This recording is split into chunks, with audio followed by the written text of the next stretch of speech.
Buenos días. Vamos a abrir nuestras Biblias en el libro de Samuel. Primer libro de Samuel, capítulo 3. Primer libro de Samuel, capítulo 3. Vamos a colocarnos de pie para leer la santa palabra del Señor.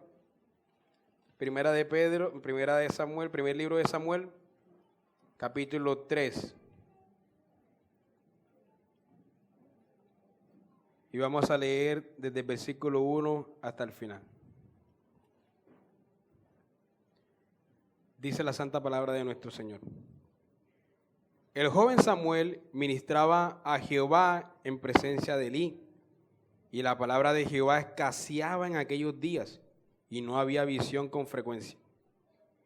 Y aconteció un día que estando Elí acostado en su aposento, cuando sus ojos comenzaban a oscurecerse, de modo que no podía ver, Samuel estaba durmiendo en el templo de Jehová, donde estaba el arca de Dios.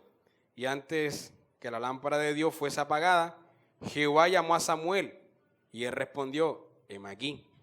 Y corriendo luego a Elí, dijo: heme aquí, ¿para qué me llamaste? Y Elí le dijo: yo no he llamado, vuelve y acuéstate. Y él se volvió y se acostó. Y Jehová volvió a llamar otra vez a Samuel. Y levantándose Samuel, vino a Elí y dijo: heme aquí, ¿para qué me has llamado? Y él dijo: hijo mío, yo no he llamado, vuelve y acuéstate. Y Samuel no había conocido aún a Jehová, ni la palabra de Jehová le había sido revelada. Jehová pues llamó la tercera vez a Samuel, y él se levantó y vino a Elí y dijo: heme aquí, ¿para qué me has llamado? Entonces entendió Elí que Jehová llamaba al joven. Y dijo Elí a Samuel: ve y acuéstate, y si te llamare, dirás: habla Jehová, porque tu siervo oye. Así se fue Samuel y se acostó en su lugar. Y vino Jehová y se paró y llamó como las otras veces: Samuel, Samuel. Entonces Samuel dijo: habla, porque tu siervo oye. Y Jehová dijo a Samuel: he aquí haré yo una cosa en Israel, que a quien la oyere le retiñirán ambos oídos. Aquel día yo cumpliré contra Elí todas las cosas que he dicho sobre su casa desde el principio hasta el fin, y le mostraré que yo juzgaré su casa para siempre por la iniquidad que él sabe, porque sus hijos han blasfemado a Dios y él no los ha estorbado. Por tanto, yo he jurado a la casa de Elí que la iniquidad de la casa de Elí no será expiada jamás, ni con sacrificios ni con ofrendas. Y Samuel estuvo acostado hasta la mañana y abrió las puertas de la casa de Jehová. Y Samuel temía descubrir la visión a Elí. Llamando pues Elí a Samuel, le dijo: hijo mío, Samuel. Y él respondió: heme aquí. Y Elí dijo: ¿qué es la palabra que te habló? Te ruego que no me la encubras. Así te haga Dios y aún te añada, si me encubrieres palabra de todo lo que habló contigo. Y Samuel se lo manifestó todo, sin encubrirle nada. Entonces él dijo: Jehová es, haga lo que bien le pareciere. Y Samuel creció y Jehová estaba con él, y no dejó caer a tierra ninguna de sus palabras. Y todo Israel, desde Dan hasta Beerseba, conoció que Samuel era fiel profeta de Jehová. Y Jehová volvió a aparecer en Silo, porque Jehová se manifestó a Samuel en Silo por la palabra de Jehová. Amén. Amado Padre Celestial, te damos gracias por esta porción de las Escrituras, Señor, que tú has inspirado para nosotros, que tú has preservado hasta nuestros días. Te pedimos, Señor, que el mismo Espíritu que inspiró esta porción y que la preservó, que ese mismo Espíritu nos ilumine en esta mañana para el entendimiento de esta porción y que la aplique a nuestras vidas. Te lo pedimos en el nombre de tu Hijo Jesucristo. Amén. Bueno, mis hermanos, seguimos con la serie sobre las crónicas de Dios y su pueblo, y hoy vamos a hablar de Samuel, del profeta Samuel, el hijo de Ana. Así que este sermón es una continuación del sermón anterior, que se basó específicamente en Ana y en Elí. Usted, si no estuvo presente, cuando esté en su casa puede buscarlo en nuestro canal de YouTube de la iglesia, y busca Dios y la afligida Ana. ¿Y cómo era? Ya se me olvidó el título, pero usted busca a Dios y la afligida Ana y ahí le aparece. Y es la primera parte de este sermón, aunque no necesita ver ese primer sermón para entender este segundo sermón. ¿Sí? Y en este libro de Samuel nos quedan 3 sermones. Este que está enfocado en la vida de Samuel, otro que enfocaremos en la vida de Saúl y otro que enfocaremos en la vida de David. Y con estos 3 sermones vamos a poner fin a la segunda parte de esta serie que ha ido desde Moisés hasta David. Pondremos fin a esta segunda parte que se ha enfocado en el establecimiento de Israel como nación. Entonces, veamos el pasaje. ¿Cuáles son los hechos del pasaje? Primero vemos su nacimiento y su crecimiento. Lo primero que vemos es que él nace como una respuesta a las oraciones de su madre, quien era estéril y que también estaba afligida por esa razón de su esterilidad. Ella promete consagrarlo a Dios para su servicio desde que nazca y promete que ninguna navaja pasará sobre su cabeza, algo muy parecido a lo que ocurrió con el joven Sansón, ¿cierto? Al nacer podemos ver que la madre le coloca un nombre y el nombre es por supuesto Samuel, que significa capítulo 1 versículo 20, por cuanto lo pedí a Dios. Es decir, este nombre significa pedido a Dios o dado por Dios. Tiene esas 2 implicaciones. Además, Samuel el niño va a estar con su madre hasta que él sea destetado. Y cuando él es destetado, él será llevado al templo a vivir desde muy niño. Desde muy niño va a ser consagrado a vivir al templo. Un niño es destetado por lo menos a los máximo 2 años, ¿cierto? Es decir, desde los 2 años ya él estaba viviendo en la casa de Dios y sirviendo en la casa de Dios. Para los que creen que los niños no pueden ejercer fe tan temprano. Y de esa manera él va a ser dedicado a su vida para todos los días. Va a ser dedicado a Jehová, para todos los días de su vida.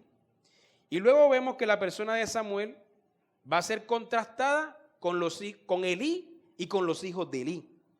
Se va a contrastar la obediencia de Samuel con la desobediencia de los hijos de Elí. Así como se contrastaron los padres, Ana y Elí, ahora se van a contrastar los hijos. Se nos dice de Samuel en el capítulo 2, versículo 18, que él ministraba en la presencia de Dios todos los días, con un efod de lino. Se dice en el capítulo 2, versículo 21, que él crecía delante de Jehová y que él era acepto delante de Jehová y delante de los hombres.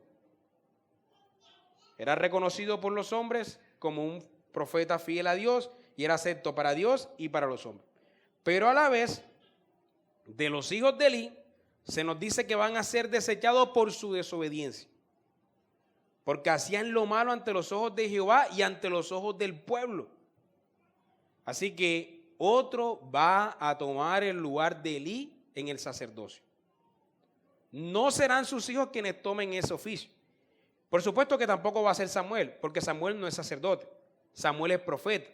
Los comentaristas dicen que el sacerdote que va a tomar su lugar se llama o Sadoc o Abiatar, alguno de esos 2, basado en algunos argumentos y algunos pasajes bíblicos. Pero el punto es que aquí se está contrastando a ellos con Samuel, no porque Samuel vaya a tomar el sacerdocio, sino porque Dios va a confirmar a Samuel y los va a desechar a ellos. Ellos van a ser desechados en su servicio y Samuel va a ser consagrado como un gran profeta y como un gran juez. Y entonces llegamos al capítulo 3, que es el que estábamos leyendo hace un momento. Y ahí vemos su llamado. Y hay un comentario inicial que nos pone en contexto sobre la importancia de su llamamiento. No sé si lo notaron en el versículo 1. Se dice que en aquellos días escaseaba la palabra y que no había visión con frecuencia. Había una sequedad total, había una esterilidad total de palabra de Dios en aquellos días, una apatía, no había revelación de Dios, no había palabra de Dios. Había un silencio, pero entonces ocurrió un evento bastante particular. Resulta que Jehová llamó a Samuel audiblemente mientras éste dormía. Y al despertarse, éste corrió donde Elí, pensando que era Elí quien le estaba llamando. Pero Elí le dijo, no, yo no te he llamado. Ve y acuéstate. Entonces Samuel volvió a acostarse. Y luego se repite la misma escena. Ocurre la misma escena, la misma escena ocurre en 3 ocasiones, hasta en 3 ocasiones. Y en la tercera ocasión, Elí se da cuenta que algo no está bien. Y se da cuenta que a Samuel lo está llamando es Jehová. Pero el joven Samuel no lo sabía porque estaba muy joven, estaba muy niño. Así que Elí le dice, mira, la próxima vez Samuel debes contestar así. Habla Jehová porque tu siervo oye. Y a la cuarta vez Samuel le responde eso a Jehová. Y entonces Jehová le dice que va a traer juicio sobre Elí y sobre su casa, como lo había dicho anteriormente en los 2 primeros capítulos. Sin embargo, al día siguiente Samuel no quería comentar nada a Elí, pues ¿quién quiere comentarle a alguien la mala noticia que viene sobre su casa, no? Estaba apenado porque estaba creciendo a los pies de Elí también. Pero Elí le dijo, mira Samuel, no me encubras nada. Entonces Samuel le dijo todo lo que Dios había dicho. Pero a mí me impacta bastante la forma como responde Elí. Porque notemos que Elí no es un impío como tal. Elí responde, Jehová es. Haga lo que bien le pareciera. Es decir, Elí acepta sumisamente el juicio sobre él y sobre su casa. A mí me ha impactado bastante esa declaración de Elí, ¿no? Jehová es, haga lo que bien le pareciera. Si viniera alguien a traernos una palabra de esta, o sea, responder como, bueno, él es Jehová, que él es soberano, si quiere hacer eso, que lo haga. Impresionante, ¿no? Y de esa manera se volvió a confirmar lo dicho en los capítulos anteriores. Elí y su casa van a ser desechados ante Dios y ante los hombres como sacerdotes. Y Samuel va a ser afirmado ante Dios y ante los hombres como profeta. Y Samuel creció, lo que dice al final del capítulo 3, versículo 19. Y Samuel creció y Jehová estaba con él. Y no dejó caer a tierra ninguna de sus palabras. Es decir, todo lo que Samuel decía, eso era. Eso se cumplía como un profeta fiel. Y todo Israel, desde Dan hasta Beerseba, son los extremos, como decir, desde la Patagonia hasta la Amazonas. Todo Israel conoció que Samuel era fiel. Desde la Patagonia no, desde... bueno, desde la Guajira hasta la Amazonas más bien. O desde la Guajira hasta la Patagonia. Patagonia está en Argentina, me fui bastante lejos. Sí. Entonces Samuel, desde Dan hasta Beerseba, conoció que Samuel era fiel profeta de Jehová. Todo Israel sabía que era un fiel profeta de Jehová. Y Jehová volvió a aparecer en Silo, porque Jehová se manifestó a Samuel en Silo por la palabra de Jehová. Y entonces, hermanos, ocurre lo que Dios ya ha dicho en el capítulo 4. Los primeros 3 capítulos nos han estado anunciando lo que ocurrirá con la casa de Elí. La casa de Elí no ha vivido de una manera santa como conviene a su llamado. Y esta es la clave. La casa de Elí no ha vivido de una manera santa como conviene a su llamado. Así que la sentencia está a punto de ejecutarse.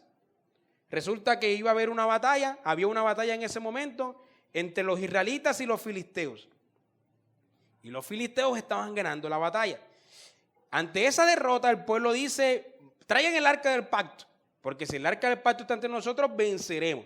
Y entonces mandaron a buscar el arca del pacto, y el arca del pacto estaba bajo la custodia de los hijos de Elí, Ofni y Fine. 2 hombres que estaban viviendo impíamente y que estaban custodiando las cosas santas. Entonces ellos traen el arca a la batalla, y cuando el arca del pacto llega, inicialmente los filisteos tienen miedo. Y tienen miedo porque saben que si el arca del pacto está ahí presente, ellos van a perder. Pero de alguna manera los filisteos se llenan de valor y vencen en la batalla. Y además de eso, secuestran el arca del pacto y se lo llevan a la tierra filistea. Pero además de eso, los hijos de Elí mueren. Es decir, cuando secuestran el arca del pacto, los hijos de Elí caen muertos inmediatamente. Ellos matan a los hijos de Elí y entonces se cumple la sentencia que ya se había dicho. Pero la noticia llegó a Elí. Un mensajero se la trajo. Elí se nos dice que había ejercido su oficio por 40 años y ya tenía 98 años, ya estaba viejito. Así que cuando le dieron la noticia de la derrota de Israel, de la muerte de sus hijos, pero el pasaje nos dice algo bastante claro sobre la pérdida del arca del pacto. Esa fue la noticia que más le impactó, además de la muerte de sus hijos. Entonces como que se desmayó, le dio algo, se fue para atrás y murió instantáneamente, dice el pasaje. instantáneamente. Pero entonces inmediatamente la noticia llegó a la mujer de Fines, es decir, de uno de los hijos de Elí, y ella estaba en embarazo. Y al escuchar la noticia, enseguida le sobrevinieron los dolores de parto y dio a luz un niño. Y en el momento de dar a luz al niño, murió. Pero antes de morir le puso un nombre al niño, lo llamó Icabod, que significa sin gloria. Terrible nombre para un niño.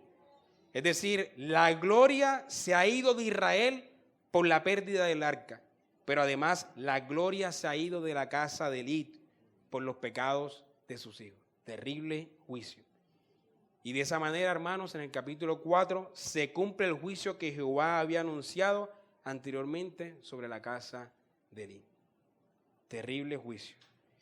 Pero ahora va a ocurrir algo bastante impactante del capítulo 1 al capítulo 7. El arca del pacto va a morar en medio de los que no son santos, porque el arca ha sido secuestrada por los filisteos. Va a estar morando en una tierra que no es santa. Y entonces va a ocurrir algo extraordinario. Primero, en el capítulo anterior vemos que el arca no puede ser conducida por los hijos de Elí, porque estos no viven como conviene a su llamado. Ellos no son santos, están viviendo impíamente. Y entonces el arca del pacto va a ser secuestrada por los filisteos, pero el arca tampoco puede morar allá, porque ese pueblo no es santo, ellos no son llamados por Dios. Y esta idea sobre la santidad es la que unifica estas historias. La historia de Samuel, la historia de los hijos de Elí, la historia del arca del pacto y la historia que viene después cuando ellos piden un rey. Esta historia narrada en el capítulo 5 y 6 es muy asombrosa, pero a la vez es gloriosa. Tal vez debamos predicar sobre este pasaje en algún futuro, únicamente sobre este pasaje, porque es muy impactante. Es un pasaje glorioso. Resulta que cuando el arca del pacto fue llevada a una ciudad llamada Asdod, una ciudad filistea, y colocada dentro del templo de un dios llamado Dagón, cuando el arca fue puesta ahí, al día siguiente, el ídolo Dagón amaneció arrodillado ante el arca. Y entonces los filisteos llegaron y vieron al ídolo arrodillado y, bueno, pensaron que era un accidente y lo volvieron a colocar en su lugar. Pero al día siguiente, el ídolo amaneció nuevamente arrodillado, pero sin brazos y sin piernas. Pero además de eso, los habitantes de Asdod comenzaron a tener tumores. Me imagino que era una especie de cáncer. Y comenzaron a morir. Y entonces ellos se dieron cuenta que esa repentina enfermedad se debía a la presencia del arca en medio de ellos. Por tanto, lo mandaron a otra ciudad. Lo mandaron a la ciudad de Gat. Pero resulta que en Gat ocurrió lo mismo. La gente comenzó a sentir tumores y comenzó a morir. Y entonces los habitantes de esa ciudad dijeron, no, ese arca no puede estar aquí. Y lo mandaron para Ecrón, otra ciudad. Y en Ecrón ocurrió lo mismo. Y entonces los habitantes de esa ciudad pidieron que el arca sea devuelta a su tierra. El arca tiene que ser devuelta a Israel, no puede morar entre nosotros. Y el arca no podía morar entre ellos porque les traía enfermedades y les traía muertes. El arca solo puede habitar en un lugar santo, custodiado por gente santa. Y por lo tanto los filisteos van a devolver el arca sin que Israel derrame una gota de sangre para recuperarlo. Dios mismo se va a devolver a su lugar. Así que después de 7 meses que habían transcurrido, los filisteos van a devolver el arca debido a todas las calamidades que habían sufrido. Pero entonces ellos consultaron con sus sacerdotes y con sus adivinos y estos les dijeron, mira, hay que devolver el arca, pero hay que devolverlo con una ofrenda. Y entonces la ofrenda eran tumores de oro y ratones de oro. Suponemos que estas dos cosas eran las plagas que ellos estaban sufriendo por tener el arca en medio de ellos. Así que hicieron tumores de oro y ratones de oro e hicieron 5 tumores y 5 ratones, uno por cada ciudad filistea: Asdod, Gad, Ascalón, Gaza y Ecrón. Y luego lo colocaron junto al arca, esas ofrendas de oro las colocaron junto al arca y les pusieron unas vacas adelante para que las vacas las llevaran. No eran caballos sino vacas. Hermanos, las vacas, usted puede poner una vaca en un lugar y la vaca nunca se va a dirigir hacia un destino específico que usted la mande. O sea, no es como un caballo que podría hacer eso. Pero pusieron las vacas y milagrosamente las vacas comenzaron a caminar hacia el lugar correcto. Y llevaron el arca hacia Israel. Porque ellos dijeron, si las vacas llevan el arca hacia su lugar, entonces realmente era Jehová el que estaba contra nosotros. Pero si las vacas no andan, entonces no, este juicio no era de Jehová. Dijeron eso. Y las vacas comenzaron a caminar y llevaron el arca a su lugar. Pero cuando el arca llegó a Israel, aterrizó en una ciudad llamada Bet-Semes. Y los hombres de esa ciudad, ambiciosamente, como vieron oro, miraron dentro del arca, la afrentaron y murieron 50,000 hombres en ese momento. Dios hizo morir mucha gente en ese lugar. Y el pasaje termina diciendo lo siguiente, capítulo 6, versículo 20. Toda la historia de este arca siendo devuelta se resume con las siguientes palabras. ¿Quién podrá estar delante de Jehová, el Dios Santo? ¿Quién podrá estar delante de Jehová, el Dios Santo? Y en el capítulo 7 y 8 vemos el ministerio de Samuel. Él exhorta al pueblo a abandonar y a quitar a los ídolos de en medio de ellos. Es decir, Samuel les exhorta a ser un pueblo santo, a ser un pueblo apartado, como se esperaba de ellos. Les exhorta a congregarse, sirviendo al Señor con todo corazón, para así ser librados de la mano de sus enemigos filisteos, que los dominaban en aquellos días. Y así sucedió. El pueblo oyó las palabras de Samuel y entonces comenzaron a derrumbar a los ídolos y a servirle a Jehová. Y mientras el pueblo estaba reunido con Samuel en una ciudad llamada Mizpa, los filisteos vinieron a atacarles. Y los israelitas tuvieron mucho miedo porque no le ganaban una victoria a los filisteos. Pero entonces Samuel dijo, no teman, oró a Jehová y Dios intervino de una forma sobrenatural con un estruendo.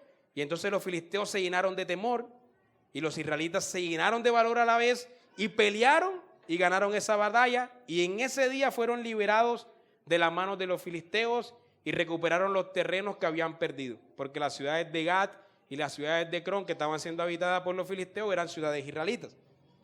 Y el capítulo 7 termina afirmando que Samuel juzgó a Israel todo el tiempo que vivió y que lo hizo de una manera justa. Era un hombre bastante justo. Y el capítulo 8 se va a enfocar en los últimos años de la vida de Samuel y la petición del pueblo de un rey. Resulta que él se hizo viejo y tenía 2 hijos, Joel y Abías. Y estos 2 muchachos tomaron su lugar como juez de Israel. Pero estos hijos no anduvieron en los caminos de su padre Samuel, sino que se dejaron sobornar y pervirtieron el derecho, es decir, eran jueces imparciales. Jueces, no eran jueces imparciales, jueces que se inclinaban la balanza en favor del dinero, en favor de los ricos. A pesar de que Samuel fue un hombre santo, le ocurrió lo mismo que le había ocurrido anteriormente a Elí. Sus hijos no andaron en los caminos de su padre. Así que es posible que Samuel, al igual que Elí, tal vez descuidó la educación de sus hijos. Es una posibilidad. Ahora, debido al pecado de los hijos de Samuel, el pueblo no quiso que éste le juzgaran más, que estos hijos le juzgaran más. Y entonces el pueblo, ¿sabe qué hizo? Pidió un rey. Pero es importante que notemos la intención del pueblo detrás de esta petición. Ellos dijeron que querían un rey porque querían parecerse a todas las demás naciones. Es decir, ellos no querían ser un pueblo apartado para Dios. Ellos querían ser como las demás naciones. Ellos no querían ser un pueblo santo. Entonces Samuel oró a Dios y Jehová le dijo que, mira, concédeles esa petición porque no te han rechazado a ti, Samuel. Me han rechazado a mí como el único rey de Israel. Así que la petición y la intención detrás de esa petición fueron entendidas como un rechazo al señorío de Dios sobre ellos. Hermanos, cuando vemos los primeros capítulos, cuando vemos los primeros libros de la Biblia, el Pentateuco, se deja claro la intención de que las demás naciones deben querer parecerse a Israel. Pero lo que estaba ocurriendo era lo contrario. Israel quería parecerse a las demás naciones. Algo muy similar a lo que ocurre con los cristianos actuales, ¿no? El mundo debería querer parecerse a la iglesia, pero en su lugar la iglesia se quiere parecer al mundo. Los cristianos nos queremos parecer al mundo. Por tanto, Dios le dijo a Samuel que les colocara rey, pero que antes de hacerlo, les amonestara, mostrándole lo que ese rey haría con ellos. Este rey va a diezmar sus tierras, va a coger a sus hijos y los va a montar en sus caballos, los va a poner a que peleen para él, para sus propios intereses. O sea, ustedes ya no van a ser libres como eran antes. ¿Y sabes qué dijo el pueblo? Después de que Samuel les amonestó, ellos dijeron lo siguiente: no, sino que habrá rey sobre nosotros, y nosotros seremos como todas las demás naciones, y nuestro rey nos gobernará y saldrá delante de nosotros y hará nuestras guerras. Y con esas palabras sellaron su futuro. Y tenemos los hechos finales de la vida de Samuel, que va desde el capítulo 9 al 25. Después de esa historia, la persona de Samuel va a pasar a un segundo plano. La historia se va a enfocar en Saúl, después se va a enfocar en David. Y sus hechos finales se pueden resumir en lo siguiente. Primero, unge al primer rey de Israel, es decir, a Saúl, quien era un rey conforme al corazón del pueblo. Capítulo 9 al 11. Luego, unge al segundo rey de Israel, es decir, a David. Pero este sí era un rey conforme al corazón de Dios. Capítulo 16. Después vemos que muere y que todo el pueblo hace lamentación por su muerte. En el capítulo 25, todo el pueblo se entristece por su muerte. Y por último, lo vemos después de su muerte, ¿sí? Después de su muerte, en una historia que es de difícil interpretación, en la que Saúl consultó a Samuel después de muerto. Saúl lo hizo aparecer a través de la brujería para responder a sus preguntas. Y hasta ahí llega la vida de Samuel. Hermanos, ¿qué podemos aprender sobre estos hechos? Yo creo que las aplicaciones surgen naturalmente, ¿no? Hermanos, debemos vivir como apartados para Dios. Los hijos de Elí no vivieron como apartados para Dios. Samuel sí, pero los hijos de Elí no. Elí y sus hijos recibieron un castigo terrible por no vivir como se esperaba de hombres santos. Hermanos, Dios se fue de la casa de Elí y llamó a otro hombre para que tomara su lugar. Escuchen bien esto, hermanos. Ninguno de nosotros es indispensable en el plan de Dios. Y si no vivimos como se espera de nosotros, hermanos, el Señor llamará a otro para que tome tu lugar. Así que debemos examinar nuestros caminos como individuos. ¿Estamos viviendo como se espera de nosotros? ¿Estamos viviendo como se espera de un pueblo apartado para Dios? En un contexto similar, el apóstol Pablo hace la siguiente afirmación para los que están diciendo: hermano, está diciendo una herejía, la salvación no se puede perder. Pero yo no estoy hablando de salvación. Romanos capítulo 11, versículo 17. Romanos capítulo 11, versículo 17 dice el apóstol Pablo: Pues si algunas de las ramas fueron desgajadas, hablando de Israel como pueblo del pacto, que muchos de ellos fueron desgajados de esa rama, y tú, siendo un olivo silvestre, has sido injertado en lugar de ella, es decir, tú has tomado el lugar que le pertenece a Israel, no te jactes contra las ramas. Y si te jactas, sabe que no sustentas tú la raíz, sino la raíz a ti. Por las ramas dirás, fueron desgajadas para que yo fuese injertado. Bien, por su incredulidad fueron desgajadas, pero tú por la fe estás en pie. No te ensorbezcas, sino teme, porque si no perdonó Dios a las ramas naturales, a ti tampoco te perdonará. Mira pues la bondad y la severidad de Dios. La severidad ciertamente para con los que cayeron, pero la bondad para contigo, si permanecieres en esa bondad, pues de otra manera tú también serás cortado. El Señor Jesucristo en otro pasaje dice que Él poda la vid, ¿no? Y Él poda la vid para que llegue más ramas. Es un lenguaje pactual. Es decir, hay personas en el pacto que no estén viviendo como deberían vivir dentro del pacto, y el Señor del pacto puede cortar a esas personas del pacto. Yo sé que esta serie ha sido muy consoladora a lo largo de sus capítulos y de sus enseñanzas, pero la historia de Samuel nos está enseñando algo diferente. Nos está exhortando a la santidad, a vivir como se espera de hombres del pacto. Muchos años antes de esa afirmación del apóstol Pablo, el Israel de los días de Samuel no quiso vivir como apartados y querían parecerse a las demás naciones. Y por tanto, nosotros también debemos examinar nuestros caminos como comunidad del pacto. Ya no como individuos, sino también como una iglesia.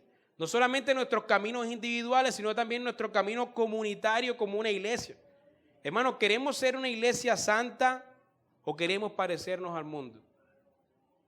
¿Queremos una membresía que viva en santidad o queremos una membresía que quiera parecerse al mundo? ¿Qué es lo que queremos como iglesia? Y debemos prestar atención al siguiente hecho. Dios mora únicamente en el lugar de los santos.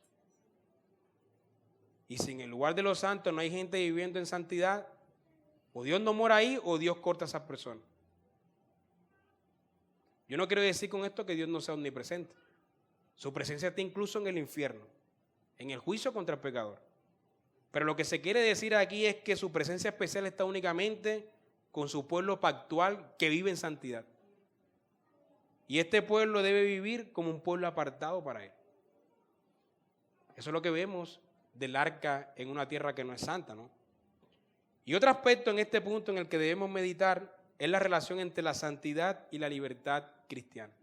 Porque muchos de nosotros, malinterpretando la libertad cristiana, olvidamos la santidad. Un entendimiento inadecuado de la santidad nos llevará a una libertad cristiana incorrecta. Y un entendimiento inadecuado de la libertad cristiana nos conducirá a una santidad incorrecta. Ambas doctrinas deben ser bien entendidas. La santidad sin el entendimiento correcto de la libertad cristiana, hermanos, es legalismo. Pero a la vez la libertad cristiana sin el entendimiento correcto de la santidad es libertinaje. Nosotros hemos sido libres para ser santos. Nuestra libertad cristiana se fundamenta en vivir apartados para Dios. Ahí se fundamenta. Cualquier libertad cristiana que se entienda lejos de los términos de estar separados para el servicio de Dios, hermano, es una libertad distorsionada. Distorsionada. Y cualquier santidad que vaya más allá de las provisiones claras que Dios nos ha dado, produce una santidad falsa. La libertad que Dios nos ha dado es para ser santos y la santidad que debemos tener se fundamenta en los mandatos divinos para traer libertad sobre las palabras o sobre las ataduras de las palabras de los hombres.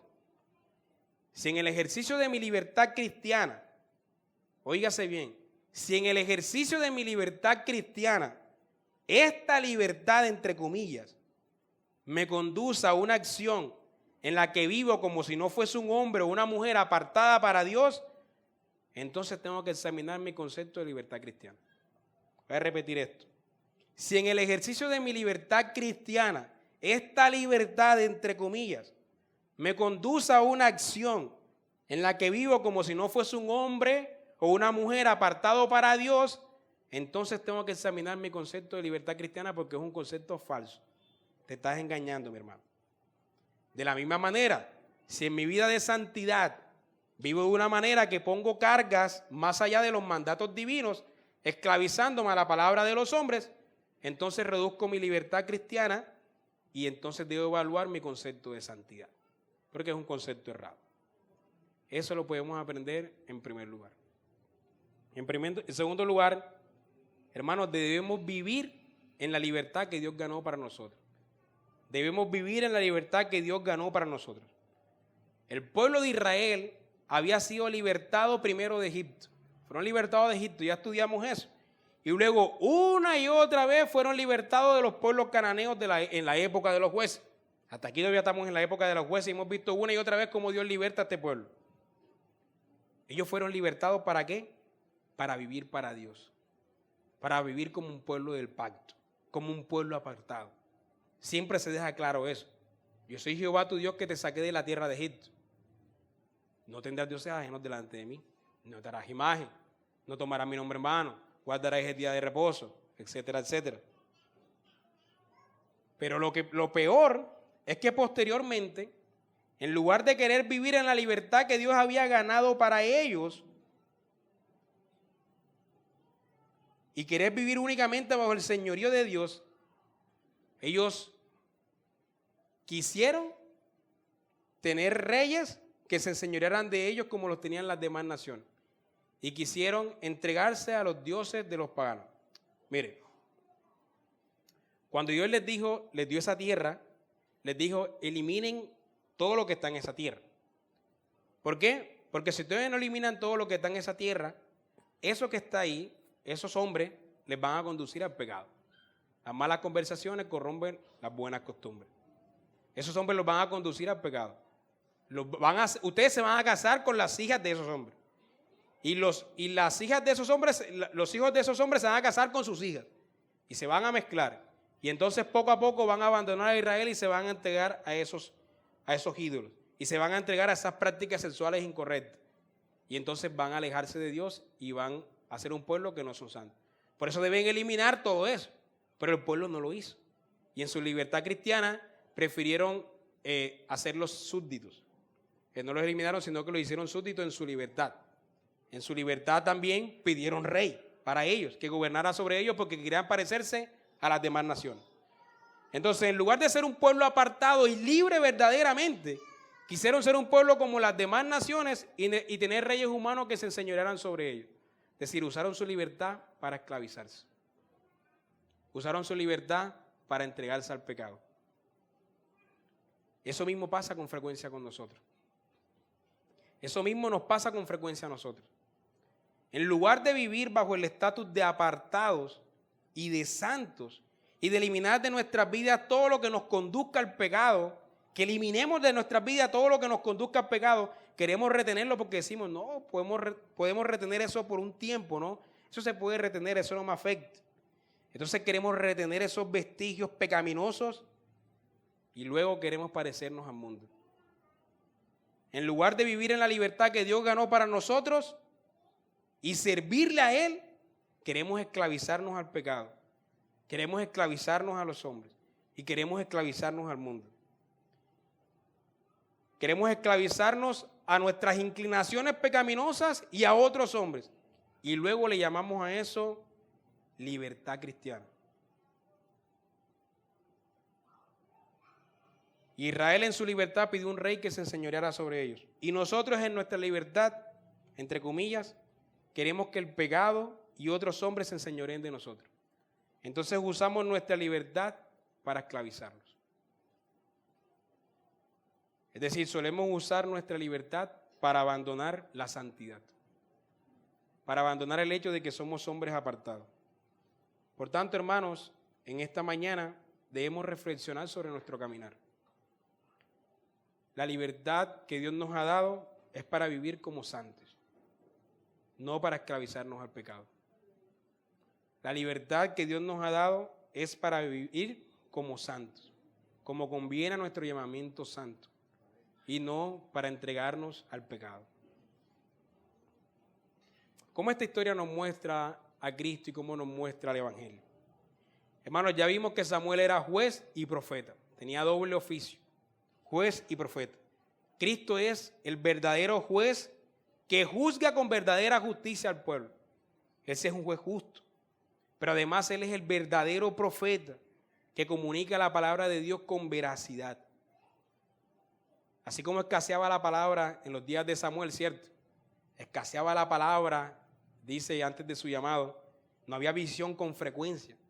Así escaseaba en los días de Cristo. Habían 400 años de silencio.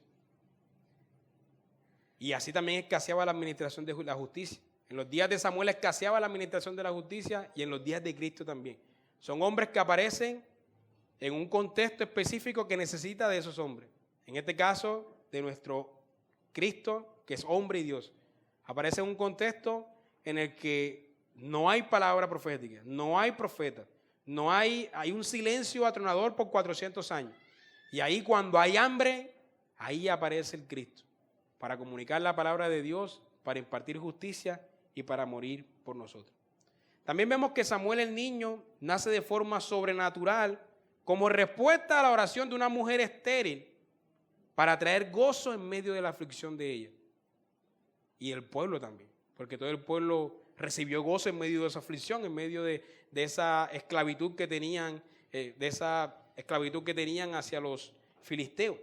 Bueno, Cristo también nace de una forma sobrenatural, como una respuesta a las oraciones de un pueblo, para traer gozo en medio de la aflicción, para traer gozo hacia nuestras vidas, en medio de nuestra aflicción, muriendo por nosotros.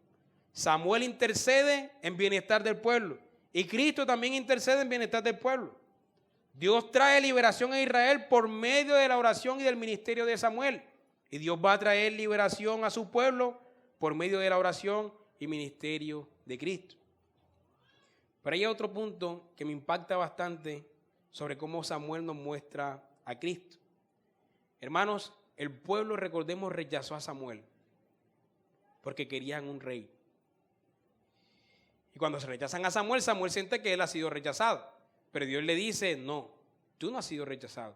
He sido rechazado yo como rey. Dios mismo había sido rechazado como rey para que reinaría sobre el pueblo. Entonces Samuel no debía tomárselo personal, porque era un atentado contra el señorío de Dios. Ahora bien, mis hermanos, ese mismo rey divino que fue rechazado en aquellos días por el pueblo, porque el pueblo quería parecerse a las demás naciones, se encarnó. Y luego de ser rechazado nuevamente, porque Cristo fue rechazado nuevamente, porque ellos esperaban un reinado diferente al reinado que él traía, muere por el rescate del pueblo que le rechaza. Así que él es el rey rechazado, el rey encarnado, el rey muerto y el rey libertador. El rey que el pueblo pidió, rechazando a Samuel y al reinado de Dios, vino a esclavizarles. Ese rey que ellos pidieron para parecerse a las demás naciones, vino a esclavizarles. Hermanos, pero el rey rechazado en aquella ocasión se encarna para morir y liberarles. El rey que ellos pidieron era para esclavitud, pero el rey rechazado se encarnó para liberarles. Así que el rey que el pueblo pidió fue pedido para esclavizarlos, pero este rey que fue rechazado se encarnó para liberarles. El rey que el pueblo pidió fue pedido para parecerse a las demás naciones, pero este rey que fue rechazado en aquella ocasión se encarna para redimir a todas las naciones. Amén. Ese es nuestro rey, nuestro glorioso rey. Amén. Señor, gracias por tu palabra. Pedimos que la apliques a nuestras vidas. En el nombre de tu Hijo Jesucristo. Amén.